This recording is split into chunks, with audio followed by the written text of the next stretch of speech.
Pues muy buenas a todos, ¿qué tal? Bienvenidos a otra entrevista más o charla con amigos, llamarlo como queráis, de estas que estamos haciendo casi semanalmente o prácticamente semanalmente en esta época de off-season y más ahora que ya ha pasado el draft y ahora que parece que ahora sí que empieza esa travesía en el desierto. Tenía muchas ganas de charlar con el invitado de hoy que ha estado varias veces por este proyecto y al que le he robado varias frases y le he mencionado siempre que he robado varias frases. Y me viene muy bien que esté ahora porque siempre recuerdo hace años que me dijo que el fútbol americano no para o que no dejamos el fútbol americano, sino simplemente cambia la manera en la que lo consumimos. Rafa Cervera, bienvenido, ¿cómo estás?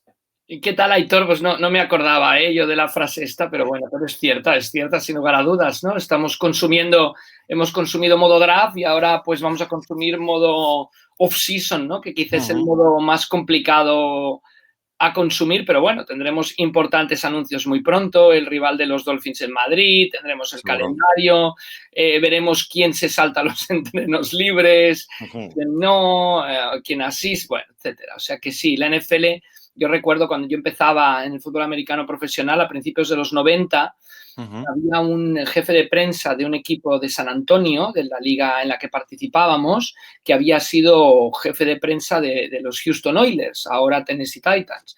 Y me comentaba que fuera de temporada, pues montaban actuaciones con las cheerleaders, traían algún jugador a firmar autógrafos, pero que prácticamente moría, ¿no? La actividad una vez que acababa la temporada de la NFL. Ahora no es así, ahora No, tenemos actividad 13 meses al año, ¿no? Y bueno, sí. también es divertido para todos los que siguen la NFL con mucha atención. Sí, seguramente ya a partir de ahora lo que queda, el único mes así más vacío que queda será el mes de julio, ¿no? Que suele ser el mes, bueno, mes de junio o julio hasta que empiezan los training camps y demás.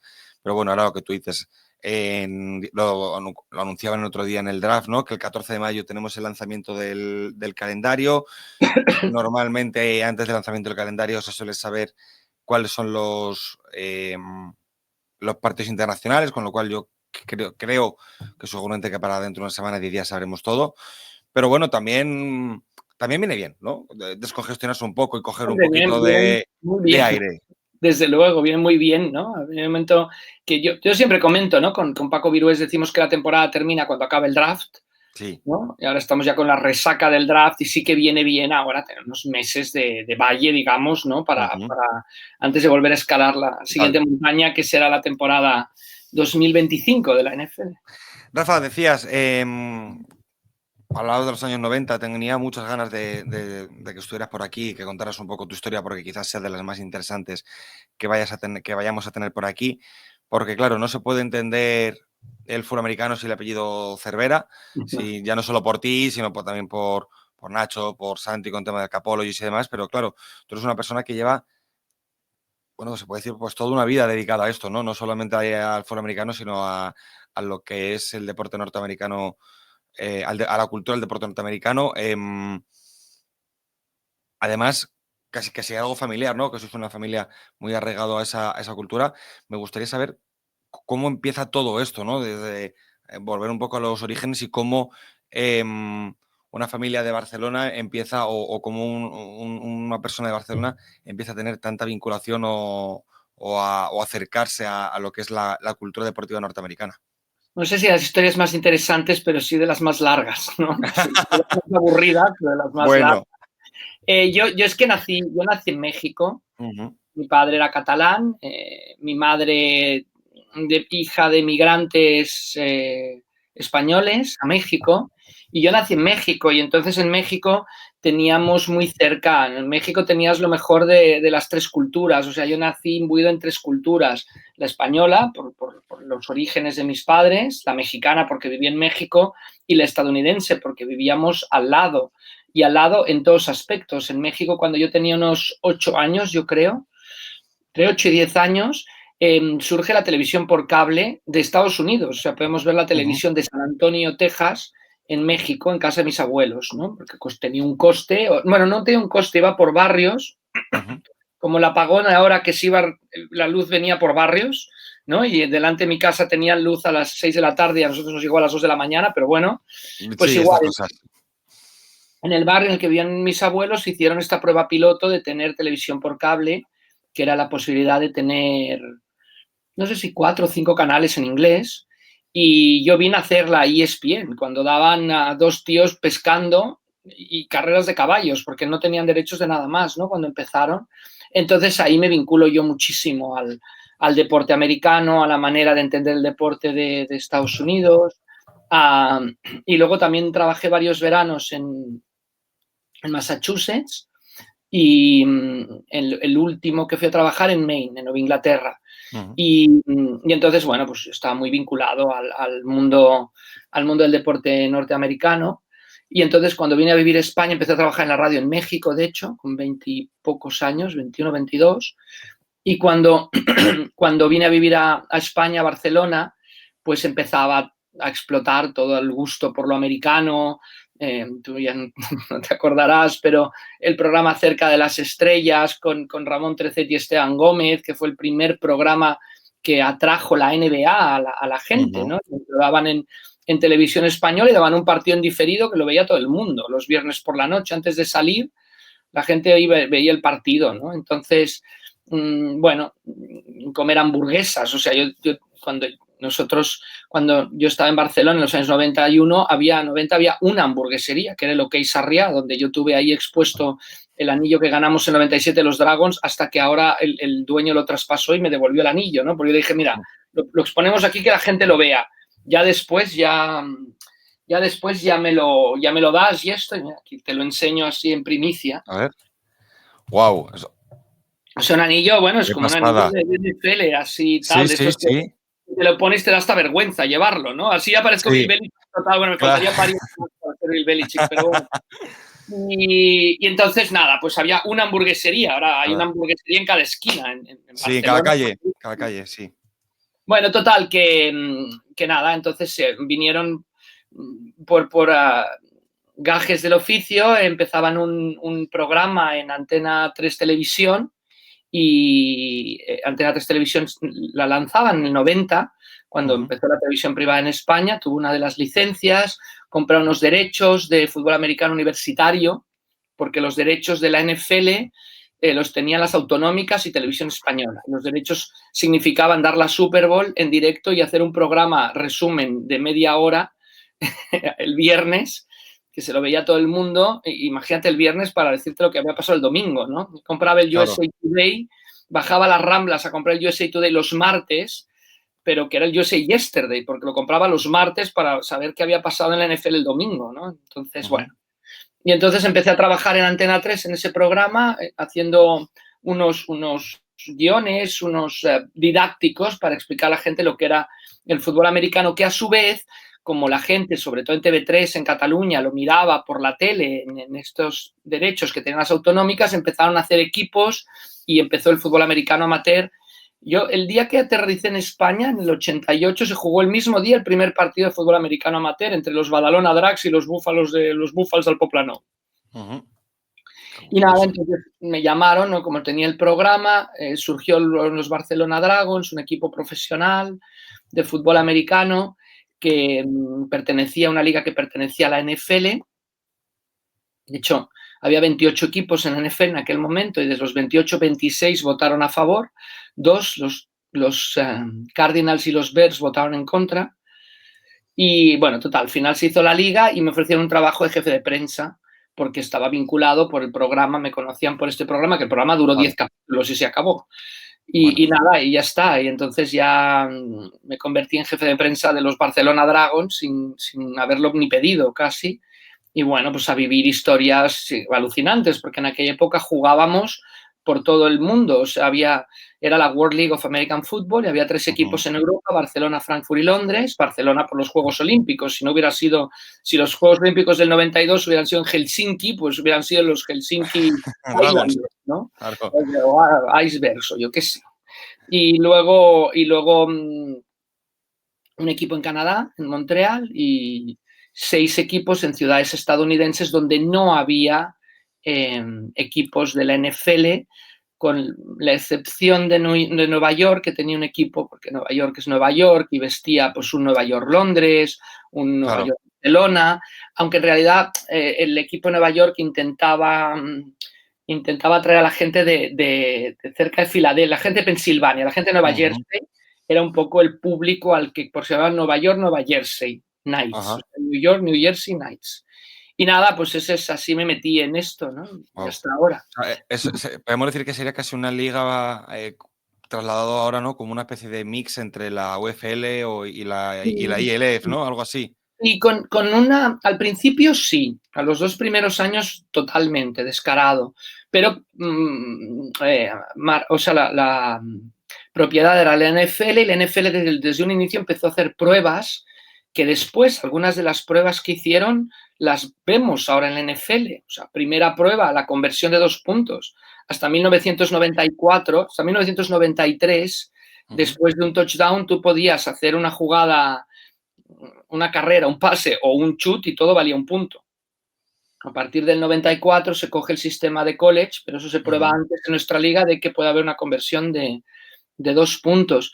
Nosotros ganamos la primera prórroga de la historia y única en el fútbol americano, pero podría darse por 10 puntos, porque es la primera donde empiezan a dar 2 posesiones, ¿no? O sea, claro, si marcas field goal, el otro equipo tiene una posesión. Nosotros marcamos un field goal y luego interceptamos un pase y lo retornamos para touchdown. Entonces ganamos, vamos ganando por 9 puntos. 9.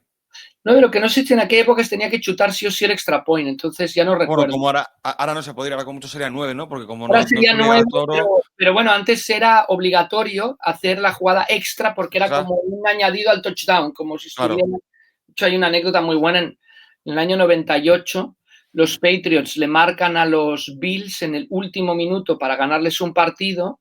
Ya no sé si era prórroga, la última jugada del partido, el reloj en cero. Sí, la última jugada del partido, el reloj en cero.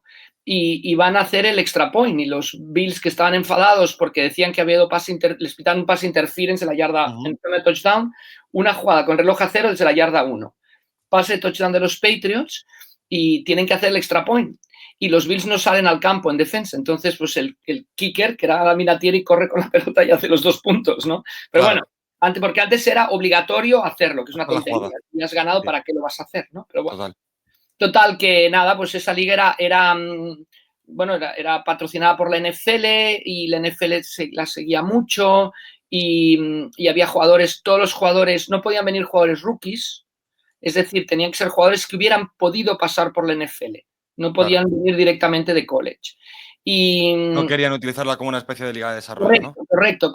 Bueno, no querían utilizarla como una posible competencia en algún... O sea, tenía que ser jugadores... Pero entonces la liga, los 2 primeros años, tiene un éxito muy grande en Europa. En Estados Unidos, 0 éxito, porque claro, a la misma hora la gente está o en la playa o viendo a Michael Jordan o viendo el béisbol. Claro. O sea, el fútbol americano en primavera. Total, que se para 2 años.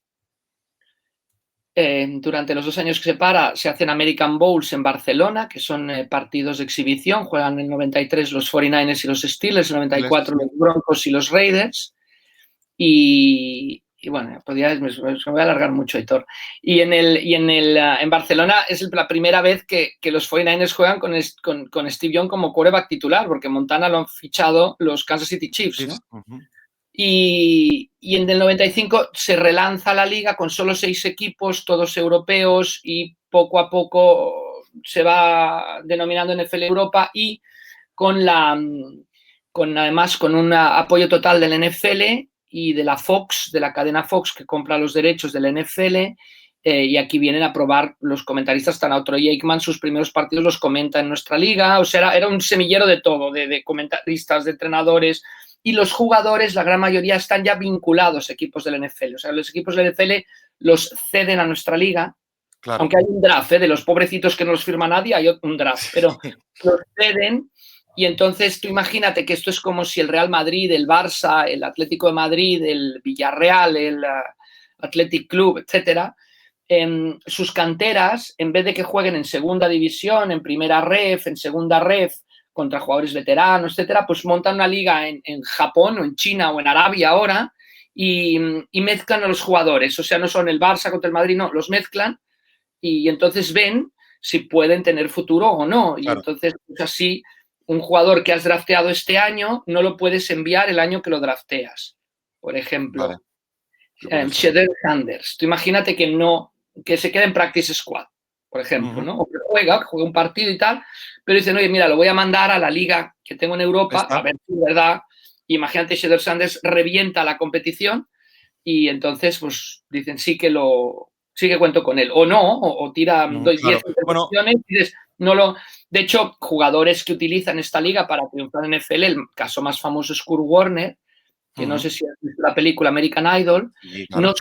no sale su periplo en nuestra liga, pero fue determinante para él.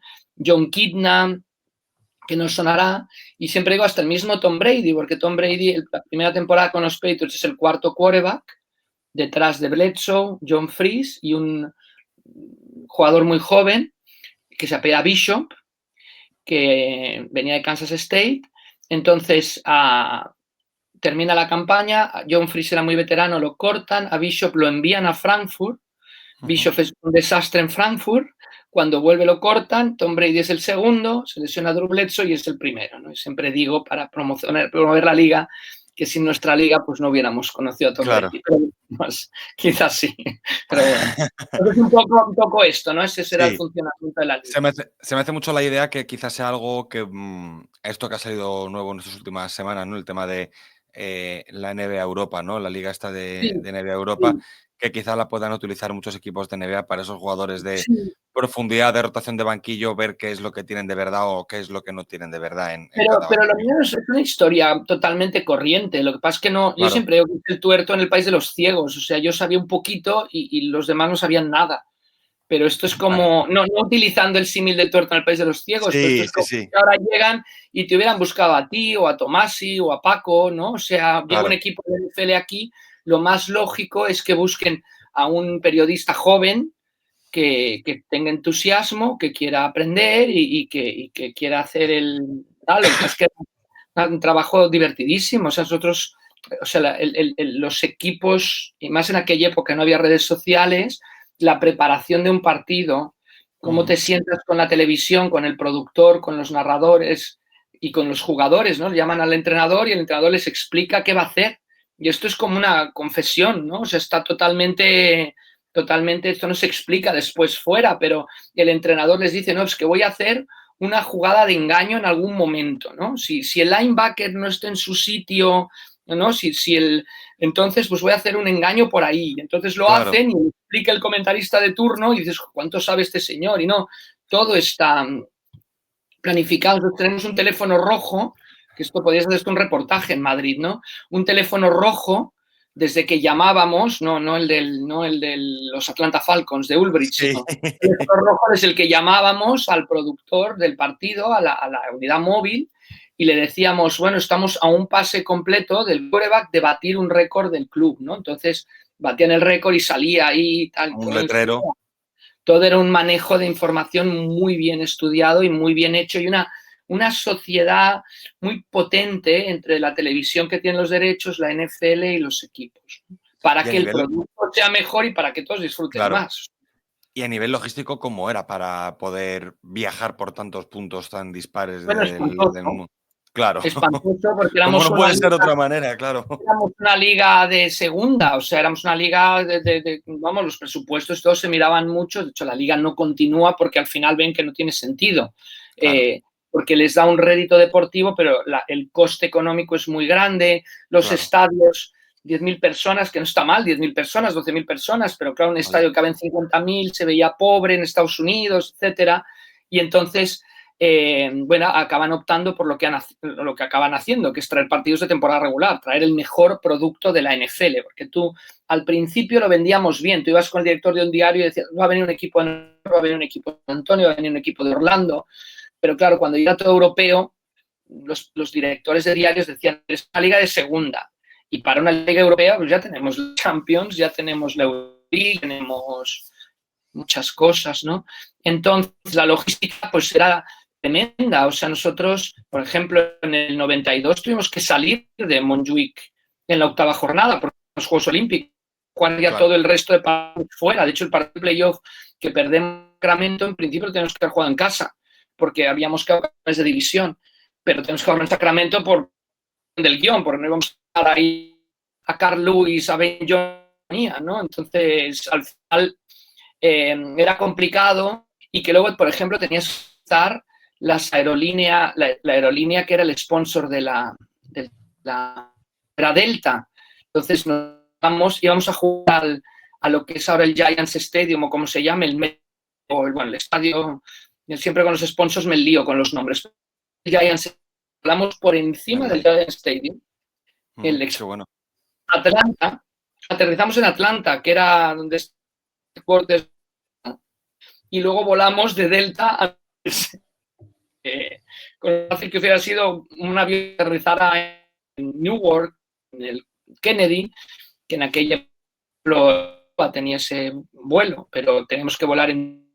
Bueno, etcétera. Miles de historias. Nosotros, para volver de Sacramento, fuimos en autobús a San Francisco, se estropeó el autobús de camino, llegamos a San Francisco, volamos de San Francisco a Londres. Hay un tirón en autobús de San Francisco a Sacramento. De Sacramento a San Francisco. Volamos de San Francisco a Londres, llegamos a Londres en la mañana y teníamos el vuelo Londres-Barcelona en la noche. Entonces fuimos todos juntos a hacer un tour, a ver un castillo en las afueras de Londres con todo el equipo, que Bignell le dijo a los jugadores, Bignell era el entrenador, Jack Bignell, tenéis dos opciones, quedaros como vagabundos aquí en el aeropuerto o ir a ver el castillo, pero vamos todos, o nos quedamos todos tirados en el aeropuerto o vamos todos a ver el castillo, pues todos a ver el castillo. Bueno, o sea, claro, sí, era curioso, pero bueno, también era emocionante también. Ir cruzando el océano para jugar partidos. La primera liga, la vendían como la primera liga de la historia que tenía equipos en dos lados del Atlántico. Y hace 30 años, más de 30 años. Fíjate. ¿Cuánto duró este invento? Bueno, este invento duró primero dos temporadas, se pasaron 2 años, y después estuvo desde el 95 los Barcelona Dragons, el 2000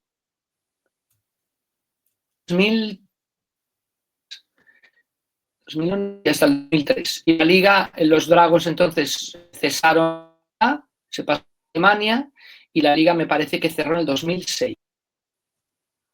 Vale, o sea, pues al final sí que estuvo varios años, más de los que yo me esperaba. No, sí, no sabía que duró 91 al 2006 con 2 años de parón. De parón intermedio, muy bien. Muy bien. Estamos teniendo algún problemilla de conexión con Rafa, que se le va y se le vuelve la imagen. Nada, no te preocupes, lo digo para que la gente que lo esté escuchando, sobre todo en formato podcast, que tenga un pelín de paciencia mientras se le estabiliza la conexión a Rafa, que parece que ya le viene, le va. Pero bueno, que no te preocupes porque yo luego esto, si no, le meto un tijeretazo rápido en bastante buena, pero mira, hoy no sé. Esto es azar, amigo. Esto nosotros no lo elegimos cuando la conexión va bien y cuando no va bien. Claro, decías una cosa muy interesante, Rafa, que, claro, visto ahora en perspectiva, esto parece un poco o parecía un poco la semilla, ¿no? Sobre todo los años 90 de lo que acabó siendo después los International Games, ¿no? Que ahora tan importantes y tan relevantes son y tantísimo peso tienen ya no solo en los países en los que se organiza o en las ciudades en las que se organiza, sino a niveles de convenios colectivos, a niveles de televisiones, a niveles de salarios, a nivel de calendario, que hablábamos al principio, ¿no? Claro, y esto era los Proto-International Games, ¿no? Que ya luego se acaban derivando o acaban empezando a principios de los años 2000, pues eso, 2006, 2007 creo que fue, ¿no? Cuando llega el primer International Game, 2007, cuando llega a Londres. Sí, de hecho, el que era el director de planificación estratégica de la liga, Alistair Kirkwood, que es una de las personas que más admiro yo, bueno, la persona que más admiro yo profesionalmente, con las personas con las que me he topado en mi vida profesional. Yo me acuerdo, delante del Corte Inglés de Diagonal, en el 2002, quizá él me dice, no, es que acabaremos trayendo partidos a Europa, partidos a Londres, porque él ya desde el 2002, la Super Bowl del 2003, él ya trazó un plan para acabar trayendo un partido a Londres, que acaba haciéndose efectivo en el 2007. Se lo presenta a Roger Goodell con unos targets muy claros. Me parece que Roger Goodell todavía no era comisionado del NFL, pero estaba encargado del tema internacional, y le presenta unos targets muy claros que si no se cumplen no se hace, porque claro, todo el mundo pensaba que estaba totalmente loco, como cuando presenta el plan del Player Pathway, ¿no? de que ahora están llegando jugadores internacionales a la NFL y él va consiguiendo esos targets, ¿no? El primer target era en la Super Bowl del 2003, tener 1 millón, darlo por la BBC. Ajá. Como dices, lo voy a dar por televisión española. Estamos hablando, te digo, no estaba tan desarrollado, no existían las redes sociales, ¿eh? Claro. Y no existía Internet. Bueno, Internet sí, no existía YouTube, quiero decir. Y entonces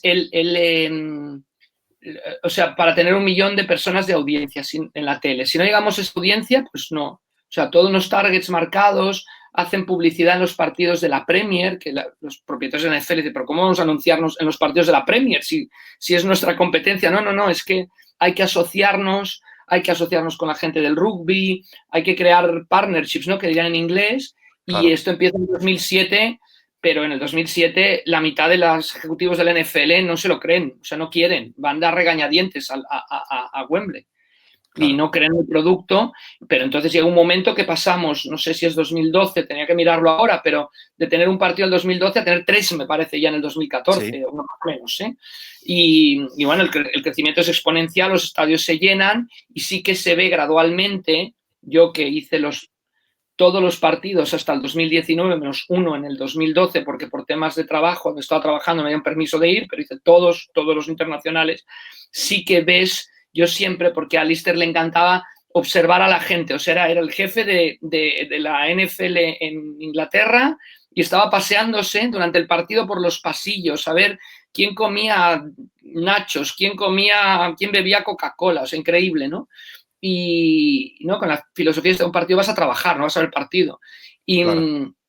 Y entonces yo siempre me iba en el metro, ¿no? Y le hacía un poco el seguimiento de, oye, ¿cómo va el metro de gente? ¿Qué camisetas ves? Y sí que ves gradualmente la camiseta que más se veía a los primeros partidos era la de Tom Brady. Jugaran los Patriots o no.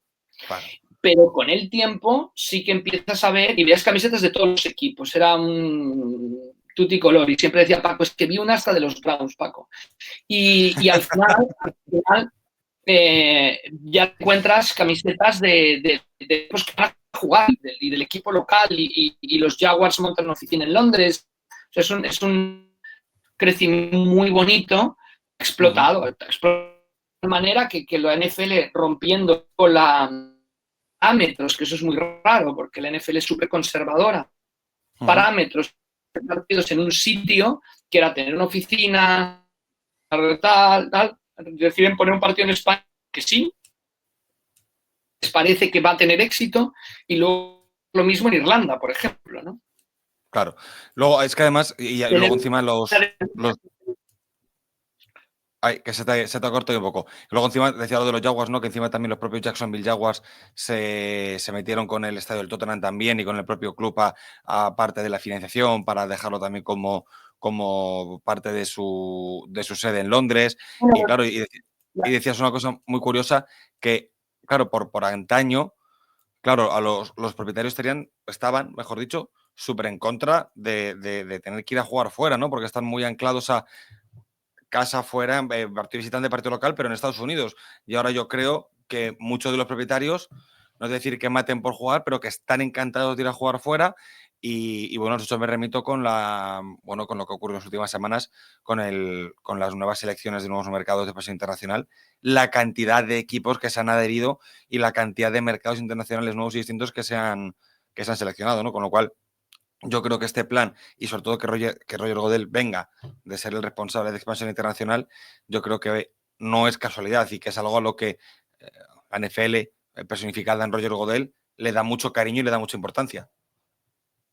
Sí, la NFL paga el 10% del estadio del Tottenham, del Tottenham, los Jaguars con el que tiene el vínculo es con Wembley, porque, bueno, eso, perdón, con Wembley, sí. Jaguars, el Fulham, pero sí es lo que dices, o sea, los Jaguars ganan más dinero jugando en Londres que jugando en Jacksonville.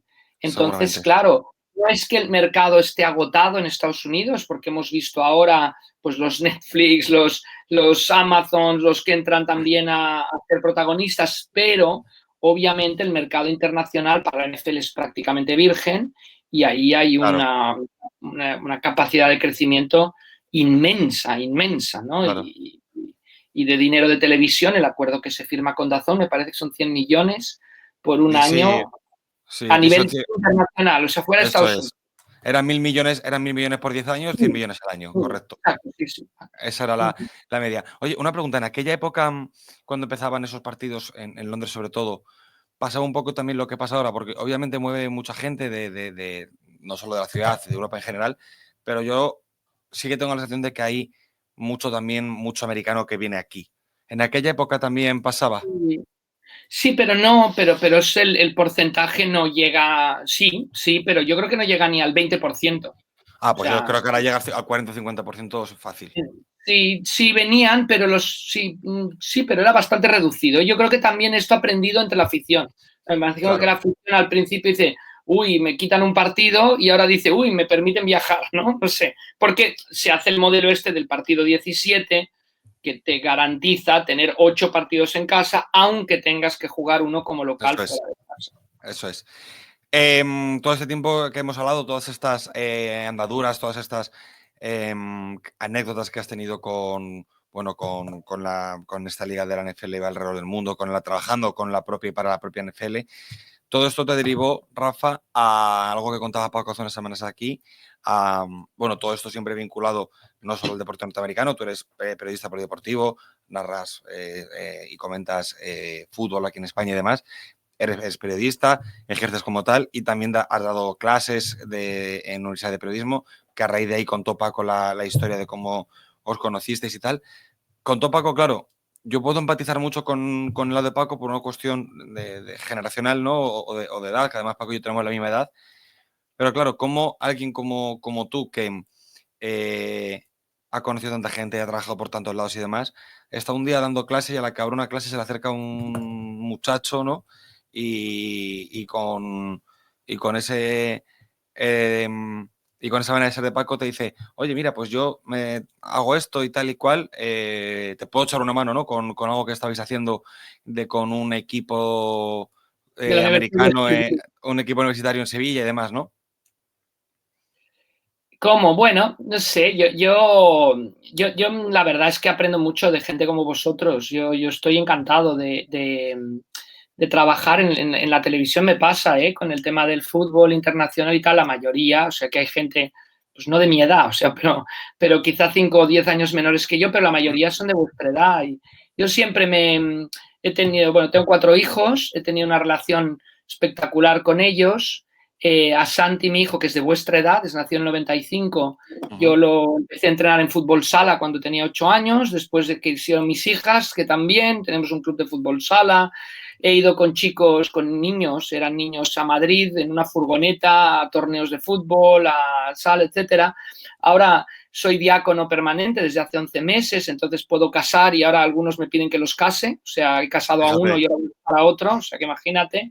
Entonces, para mí, tener trato con gente de vuestra edad, a mí me alimenta muchísimo, ¿eh? No creo que sea, tendrías que preguntarse a mi hijo Santi o a Paco, que son los Peter Pan o algo así, simplemente que me encuentro cómodo y que a mí me ilusionan, ¿no? Me ilusionan todavía, tengo la capacidad de ilusión, yo siempre digo que en la tele a entusiasmo no me gana nadie, o sea, me puede empatar mucha gente, y Paco yo creo que quizás hasta me gana por un poquito, Sí. pero bueno, pero que entusiasmo, yo estoy ahí, me encanta y me gustan proyectos nuevos, cosas nuevas y yo no me voy a jubilar nunca, o sea, no, porque me encanta estar, no sé, la vida creo que es eso, ¿no? Es actividad, es relación, es estar con los demás, entonces, bueno, de ahí que bueno, con Paco hemos vivido historias fantásticas, fantásticas, no solo el Capologist, antes del Capologist ya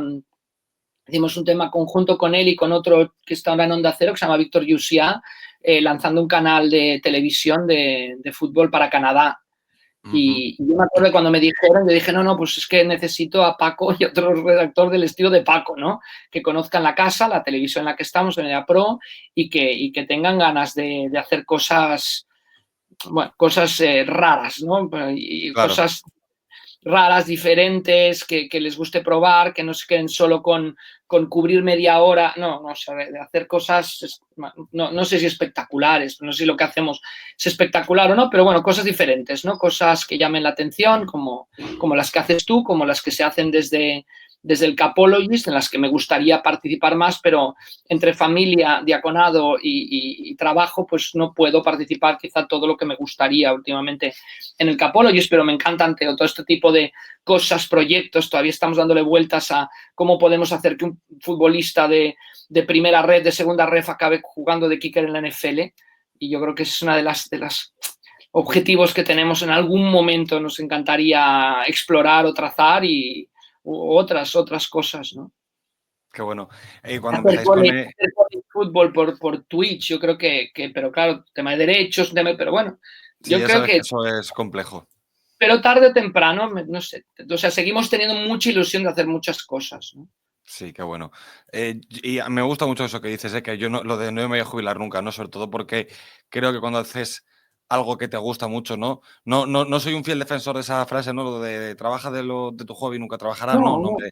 Trabajo, no soy no. un fiel defensor, pero sí que no tienes tanta la sensación de obligación, ¿no? Esa sensación o de ir sin gusto al trabajo, o de ir con pereza, aunque hay días que te apetece, días que no, pero bueno, porque eso nos pasa a todo el mundo, porque todos somos personas. Pero sí es verdad que la prisa por jubilarte en un trabajo que te No, gusta o hacer lo que te gusta es otra. no, además, no lo digo en mal plan, o sea, yo no lo digo, Al yo soy una revés, al persona revés. que ha pasado muchísimo tiempo con mi familia, o sea, no lo digo del típico workaholic que está 20 horas, No, no, no, por supuesto que no. en absoluto. Yo digo un poco el trabajo, igual lo que dices tú, igual a ilusión, ¿no? Y yo Claro. tengo la ventaja que ahora prácticamente, o en el aspecto deportivo, en el aspecto religioso, puedo trabajar, y en el aspecto religioso seguro, porque faltan vocaciones, falta gente y faltan cosas, entonces puedo trabajar ahí pues hasta que ya... ¿Oportunidades hay? Sí, no, miles, no sabes cuántas, ¿no? Entonces, no, desde aquí hago un llamado, si alguien quiere ir a hacer funerales a tanatorios, pues que se apunte a hacer ciencias religiosas, ¿no? Pero bueno, es broma, pero es Sí, cierto. sí. Pero bueno, quiero decir que entonces es eso, es el trabajo pues como ilusión, ¿no? Como hacer algo por los demás, como para hacer un poquito el mundo mejor, ¿no? Si no nos Sí, movemos, no estamos activos, pues no ponemos nuestro granito de arena. Y yo creo que desde luego. desde ahí, ¿no? Desde los que nos dedicamos al entretenimiento o desde los que se dedican a servicios o a cosas que necesita la gente, pues yo lo miro desde ese punto de vista. Y me acuerdo un libro de Mario Benedetti que empieza diciendo, faltan 48 días, ¿no? El libro empieza, o faltan no sé cuántos días para que me jubile, ¿no? Y entonces el libro son esos 48 días, esos 50, 60, no me acuerdo, ¿no?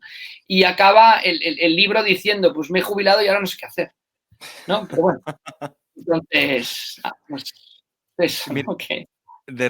si lo miras ahora con un poco de perspectiva, Rafa, lo que de aquellos primeros episodios del Capologist, que además hace poco cumpliste los 5 años y que retuitaste aquel primer episodio y demás, lo miras ahora con un poco de perspectiva, ¿te hubieras imaginado que hubierais alcanzado la dimensión que habéis cogido en este mundillo que tenéis a día de hoy?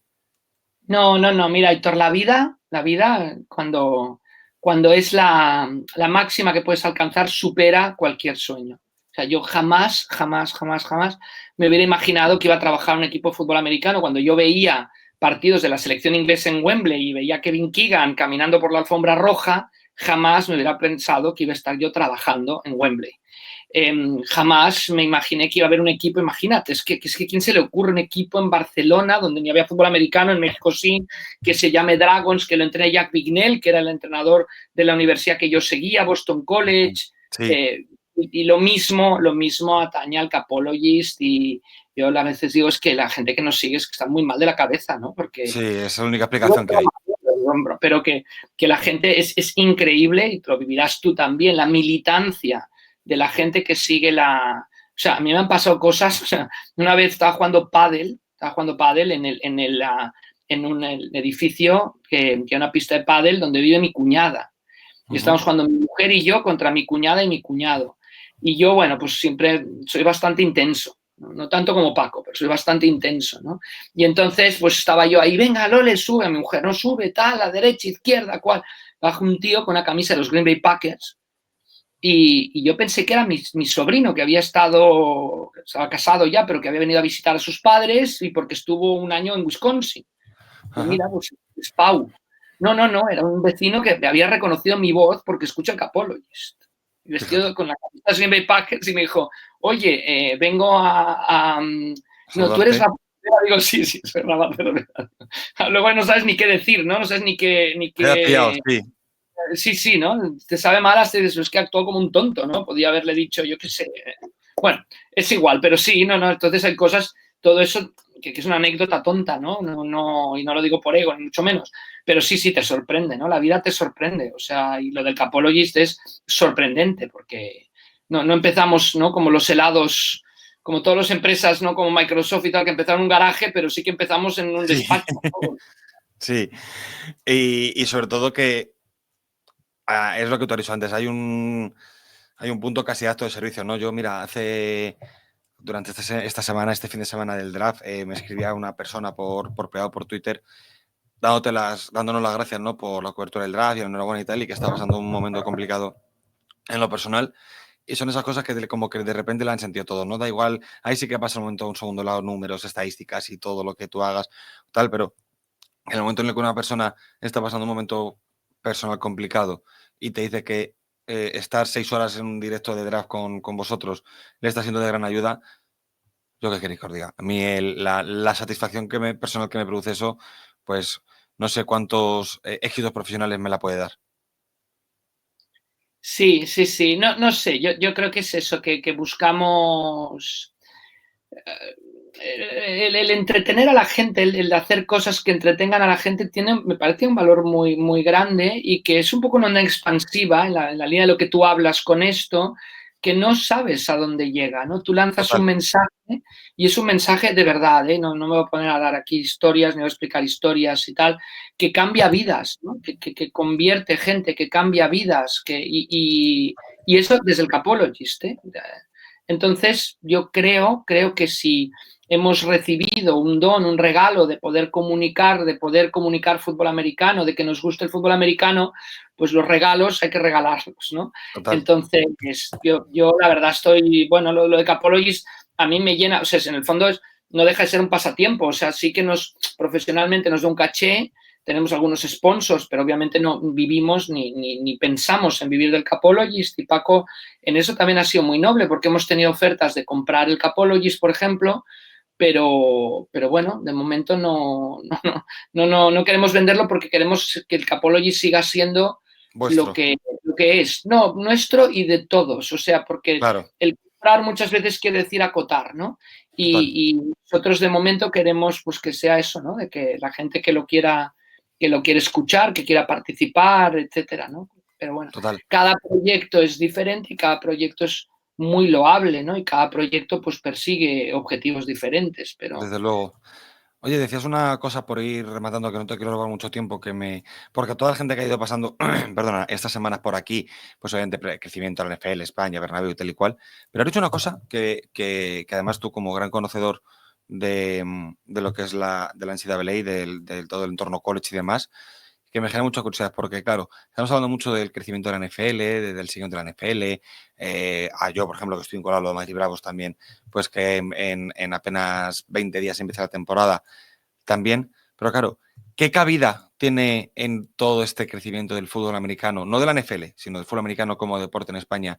¿Qué cabida crees o qué futuro crees que le augura al seguimiento de la NCAA en España? yo creo que el crecimiento de la NCAA es el termómetro un poco del estado del fútbol americano. Es Ujú. decir, si tú conoces tu historia, no sé, la gente que pone sus heráldicas en la entrada de su Sí, casa, o sea, si tú conoces tu historia, si tú eres un apasionado de la familia, yo, por ejemplo, la familia de mi bisabuelo, que fue a México, que era vasco, era un ganadero taurino. Pues luego ahora sus nietos, que ya son muy mayores, y sus bisnietos están haciendo todo un seguimiento de cuando llegó a México, de dónde trajo los toros, de con qué vacas los cruzó. Entonces, el, el college es la semilla que has dicho de la NFL. Sin el college no se puede entender la NFL, ¿no? Ese es un correcto. poco el porqué. Los jugadores de la NFL no son actores de circo, no son gente que de pronto sale ahí, ¿no? Los payasos, ahora los trapecistas contra los... Pico al sol. No, contra los domadores, no, o sea, tienen una historia, tienen unas raíces, y esas raíces están muy bien explicadas, muy bien escenificadas, cada vez mejor con el NIL, con el NAL.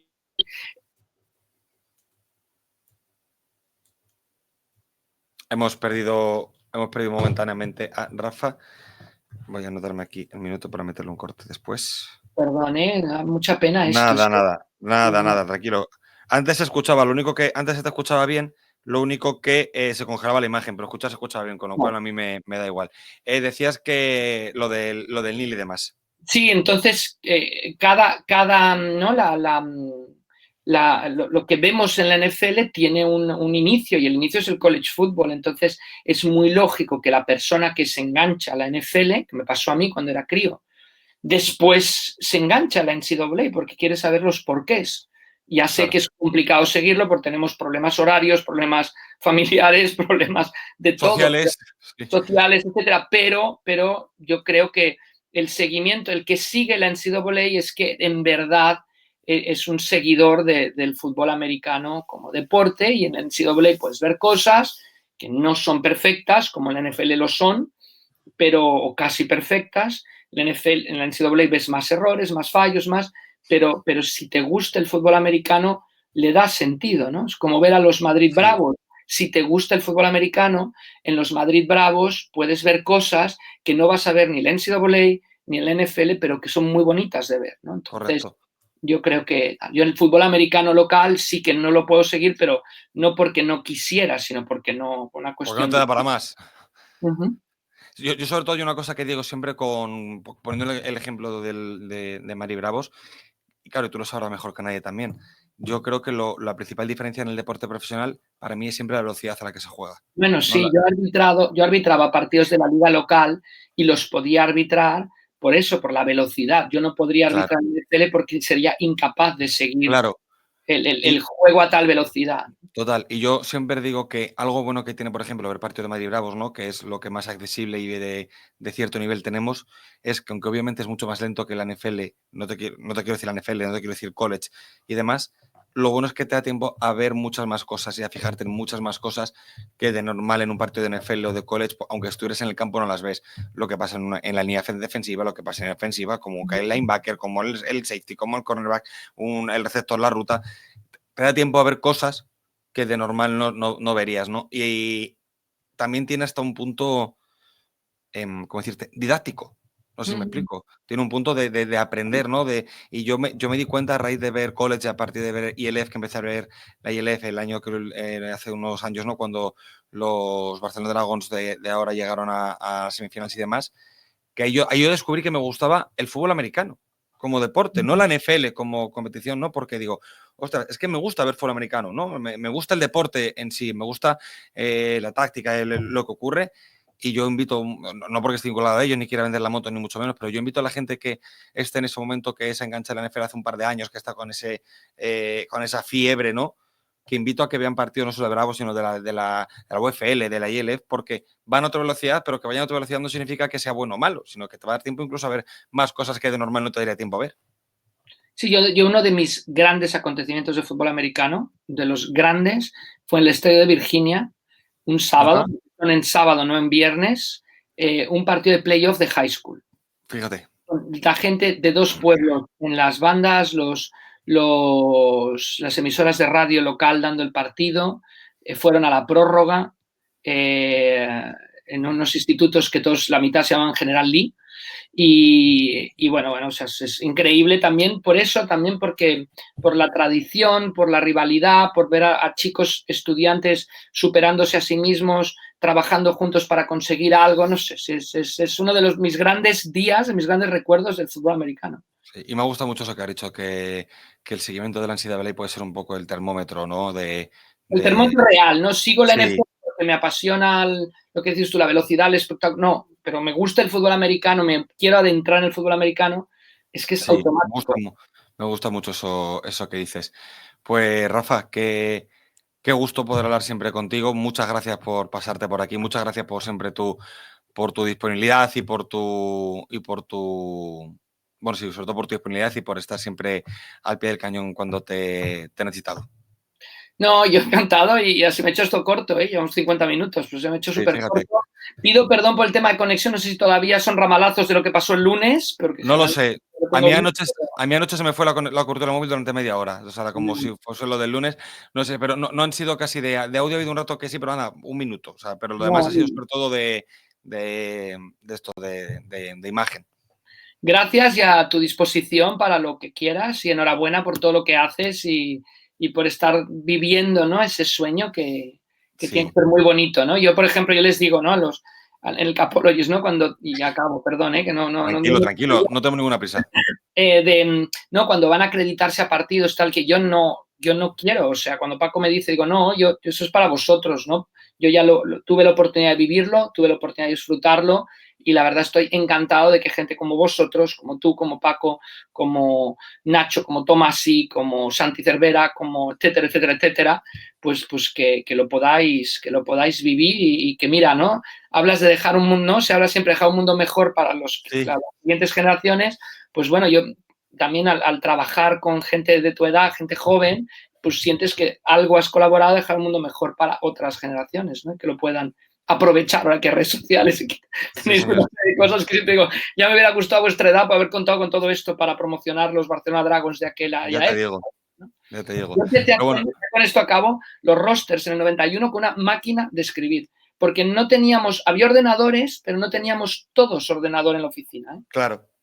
Ahí tienes que ir escribiendo los rosters jugador a jugador, intro, subir el papelito, escribir el jugador, subir el papelito, ¿no? Sí, sí, sí, sí, llevarlo después a una imprenta, a Claro, que hicieran la copia que hacían y el tal, y que te prepararan el depth chart, ¿no? No era de envíame el fíjate. PDF o envíame el... Claro.